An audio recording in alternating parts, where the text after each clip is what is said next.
तो चलिए पढ़ते हैं आज की कहानी की ओर।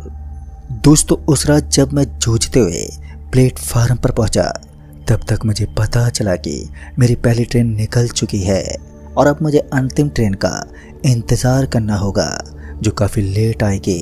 जब तक स्टेशन पर ट्रेन ना आ जाती तब तक मैं एक बेंच पर बैठकर आराम करने लगा, लेकिन बैठने से मुझे कहाँ सुकून मिलने वाला था। तो मैं उस प्लेटफार्म से बाहर आ गया और प्लेटफार्म एकदम नॉर्मल नज़र आ रहा था। बाहर या अंदर ऐसा कोई दृश्य भी नहीं था जो मुझे और भी यात्रियों को भयभीत कर सके। और उस समय तो मैं स्टेशन से काफ़ी दूर चला आया था, क्योंकि इस समय तक इंतज़ार करते करते मेरी आंखें ट्रेन को देखने के लिए तरसने लगी। तो मैं बाहर की तरफ को सीधा एक मॉल के पास पहुंचा और उसके बाद जब मैं मॉल के पास पहुंचा तो मैंने देखा कि वहाँ पहले से काफ़ी लोग मौजूद थे। तो मैं भी चलता हुआ उसके पीछे दिखाई देने वाले एक बस स्टॉप के पास पहुंचा। दिखने में तो ये बस स्टॉप काफ़ी बड़ा ही दिख रहा था, लेकिन ताज्जुब की बात तो ये थी कि दूर दूर तक इस बस स्टॉप पर मुझे कोई भी नज़र ही नहीं आ रहा था। तो ये सच में हैरानी वाली बात थी। मुझे लगा कि शायद इस बस स्टॉप पर बस का आना जाना बंद हो गया है, तो यहाँ पर लोगों की मौजूदगी ना के बराबर होती है। और यही सोचकर मैं वापस निकलने लगा कि तभी मुझे कुछ लोगों की गुफ्तगू करने की आवाज़ सुनाई दी। और इस बार जब मैं पीछे पलटा तो मुझे उस बस स्टॉप के अंदर एक छोटा सा रूम दिखाई दिया। ये देखकर तो मैं एक पल के लिए दंग हो गया, क्योंकि थोड़ी देर पहले तो मुझे यहाँ पर कोई भी दिखाई नहीं दिया था और साथ ही रोशनी से जगमगाता हुआ वो कमरा भी नहीं था। तभी मैंने सोचा कि एक बार मैं इस कमरे की व्यवस्था देख लेता हूँ कि यहाँ पर चल क्या रहा है। और फिर मैं छुपते छुपाते उस कमरे के पास गया तो वहाँ पर कुछ लोगों के बीच मीटिंग चल रहे थे और वो सभी लोग किसी को मारने की बात भी कर रहे थे, मगर मैं उनकी बातों को ठीक से सुन नहीं पाया।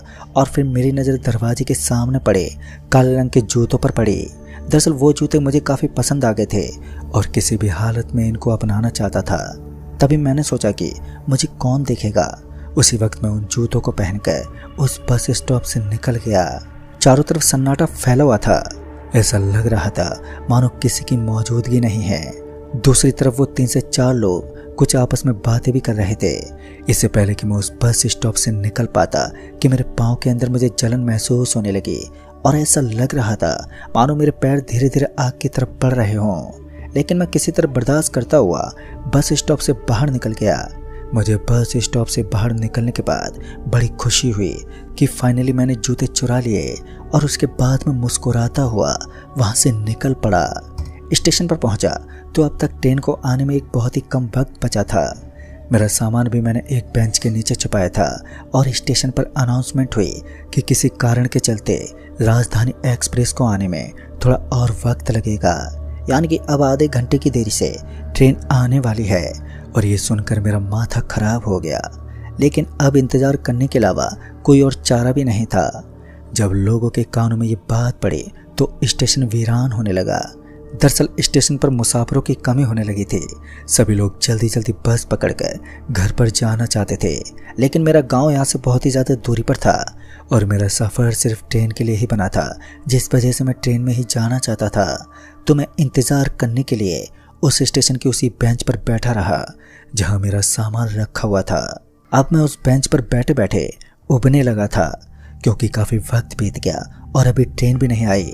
हल्की सी नींद लेने के बाद जब मैंने अपनी गर्दन को चारों तरफ घुमाया तो मैंने देखा कि इस स्टेशन पर लोगों की तादाद पूरी तरह से कम हो चुकी है। लोग अपने घर के लिए निकल चुके हैं, सिर्फ गिने चुने यात्री ही नजर आ रहे थे। ट्रेन को पहुंचने में मात्र 7 मिनट का समय था और इसी बीच में खड़ा होकर अपना सामान एकजुट करने लगा। पटरियों के थरथर कांपते ही मैं खड़ा हो गया और बोगी में चढ़ने को तत्पर था। फिर उसके बाद बहुत ही जल्द ट्रेन स्टेशन पर पहुंच गई। ये तो सबको पता था कि ट्रेन स्टेशन पर ज़्यादा देर तक नहीं रुकने वाली, जो कि पहले ही ट्रेन अपने निर्धारित समय से काफ़ी देर से चल रही थी।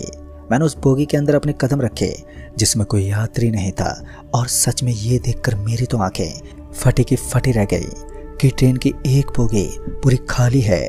फिर बाद में मैंने इन चीज़ों पर ध्यान नहीं दिया और ट्रेन की उस बोगी में बैठ गया। बोगी में बैठने के बाद मैंने देखा कि वो पूरी की पूरी ट्रेन ही वीरान नजर आ रही थी। चारों तरफ से जोरदार सन्नाटा और जंगलों के बीचों बीच से गुजरने वाली ट्रेन इस बड़े डरावने मौसम में अजीब लग रही थी और मैं खिड़की से बाहर देख रहा था। दरअसल इस समय मैं देख रहा था कि ट्रेन एक जंगल के अंदर से गुजर रही थी। पेड़ पौधे और अजीब अजीब चीजें दिखाई दे रही थी। वैसे भी जहाँ से ट्रेन गुजरती है उस दिशा में अमूमन हमें सन्नाटा ही मिलता है, क्योंकि लोगों की तादाद वहाँ एकदम कम होती है। लोग एकदम कम मात्रा में पाए जाते हैं। ऐसा ही कुछ हुआ। एकदम वीरानियत का माहौल था। यहाँ तक कि हमारी बोगी के अंदर भी मेरे अलावा कोई भी मौजूद ही नहीं था। फिर मुझे उस बोगी के अंदर बीड़ी की गंध आने लगी। ऐसा लग रहा था मानो कोई बीड़ी पी रहा है। लेकिन अब तक मैं इस ट्रेन के अंदर एक छोटी सी बोगी में बिल्कुल अकेला था। फिर ऐसा कौन था जो बीड़ी पी रहा है? यही सब जांचने के लिए मैं इधर उधर भटकने लगा। लेकिन हैरान की बात तो ये थी कि मुझे सिर्फ गंध आ रही थी, इसके अलावा कुछ भी नहीं था। और चारों तरफ इस सुगंध का धुआं फैलने लगा और पूरी बोगी धुआं धुआं होने लगी। मुझे नहीं मालूम कि ये सब हो क्या रहा था, लेकिन इसी बीच जब मैं बाथरूम के पास गया तो मैंने देखा कि ये सब इस बाथरूम के अंदर से हो रहा था। फिर मैंने बाथरूम के दरवाजे को खटखटाया तो उसके अंदर से जूते पटकने की आवाज़ आई, मानो कोई अंदर मौजूद है। लेकिन वो मेरी बातों का जवाब ही नहीं दे रहा था। मैं एक बार फिर दरवाजे को खटखटाने लगा। फिर मेरे कान में एक हल्की सी आवाज़ आई, तुमने आज जूते चुरा कर अपनी मौत को ललकारा है। तुम सोच भी नहीं सकते कि तुमने किस गलती को अंजाम दिया है। मेरा दिमाग अब एकदम से हिल गया था और मैं झटके से पीछे मुड़ा तो मैंने देखा कि किसी साधु की तरह नजर आने वाला एक आदमी, जिसने भगवा रंग के कपड़े पहन रखे थे, उसकी आंखें काफी अजीब दिख रही थी। वो एक बार फिर डरावनी आवाज में बोला, तुम्हें किसी के जूते नहीं चुराने चाहिए। तुमने उस चीज को ललकारा है जो मौत का कहर बन सकती है। मुझे गुस्सा तो बहुत आ रहा था, लेकिन जब मैंने उस बाबा जैसे दिखने वाले आदमी को बाबा कहकर पुकारा तो उसने कहा, मैं इस ट्रेन के अंदर 17 साल से भटक रहा हूँ। मैंने भी तुम्हारी तरह नादानी करके इन खूबसूरत जूतों को चुरा लिया था, लेकिन इनकी हकीकत मैं कभी नहीं जान पाया और आज भी नहीं जानता। लेकिन इतना जानता हूँ कि ये जूते किसी माया शक्ति के द्वारा संबंधित है जो एक बस डिपो के अंदर रखे गए थे। इनको मंत्रित करके बस स्टॉप में ही बांधा गया था, लेकिन तुमने इन्हें आज़ाद कर दिया। तभी उस आदमी ने अपनी जेब से बीड़ी निकाली और वो बीड़ी पीने लगा और उसके बाद मेरी आंखों के सामने ही झटके से बोगी से नीचे कूद गया। और ये देखकर मेरी आंखें फटी की फटी रह गई। मेरे रोंगटे खड़े हो गए। तभी मुझे लगा कि वो मर चुका है। लेकिन जब दोबारा नजर घुमाई तो पीछे वाले दरवाजे के सामने खड़ा था वो। और अब तक मुझे भी समझ आ चुका था कि यह कोई बला है और मैंने इन जूतों को अपने साथ लाकर अपनी जिंदगी की सबसे बड़ी गलती को अंजाम दिया है। मेरे हाथ और पैरों में कपकपी छूटी हुई थी। डर लग रहा था कि कहीं कोई अनर्थ ना हो जाए। इसी बीच मैं उन जूतों से छुटकारा पाने के लिए उन्हें अपने पैरों से उतारने लगा। और जब तक मैं अपने जूते उतार पाता कि मुझे अपने पीछे से एक जोरदार धक्का लगा और मैं धड़ाम से नीचे गिर पड़ा। मेरा सर मेरे पूरे बदन के नीचे आ गया था तो गर्दन में दर्द होने लगा। लेकिन किसी तरह हिचकिचाते हुए मैंने उन जूतों को तुरंत ही मौके से बाहर फेंक दिया। और जैसे वो जूते मैंने बाहर की तरफ फेंके तो मुझे एक सुकून सा मिला। लेकिन ये सुकून बस कुछ क्षणों के लिए ही टिकने वाला था, क्योंकि उसके बाद मैंने देखा कि वो जूते सामने की तरफ वहीं पर टंगे हुए नजर आ रहे थे।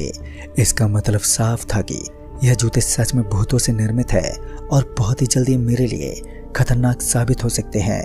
अब मेरे पास ट्रेन से नीचे जूते फेंकने के अलावा कोई और चारा भी नहीं था।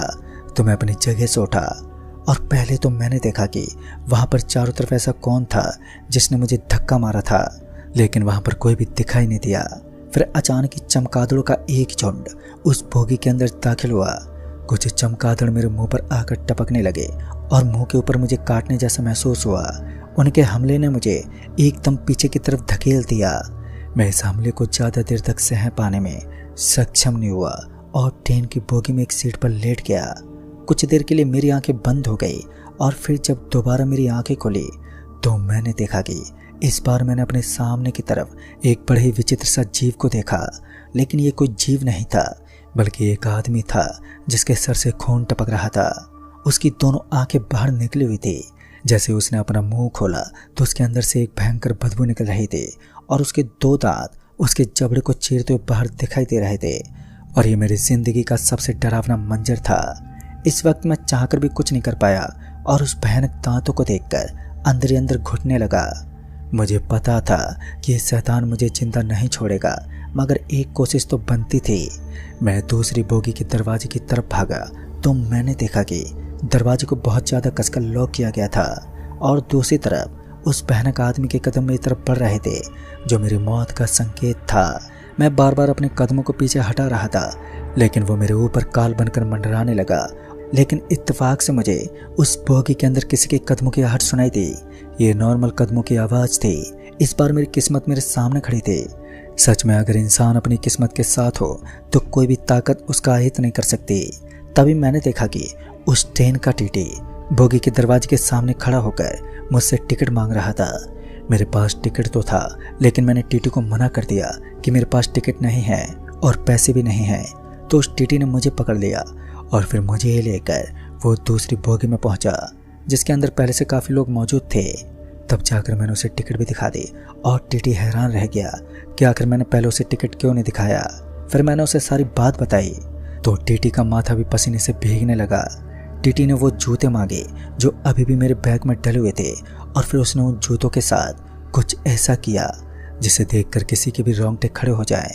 उस टीटी ने उन जूतों को एक बैग के साथ वहीं चला दिया और जैसे वो जूते चल रहे थे तो उस बोगी में मौजूद सभी लोगों ने देखा कि उन जूतों के साथ किसी के पांव चल रहे थे और दर्दनाक आवाज भी आ रही थी। दोस्तों, उन जूतों के पीछे की एक ऐसी दास्तां है जिसे सुनकर मेरे रोम रोम में उन जूतों का डर बैठ गया और जिसे मैं आज तक नहीं भूल पाया। तो दोस्तों, इस कहानी में बस इतना ही। कहानी आपको पसंद आई हो तो वीडियो को लाइक शेयर जरूर कर दें और साथ ही हमें नीचे कमेंट बॉक्स में ज़रूर बताएं। तब तक के लिए बाय एंड टेक केयर।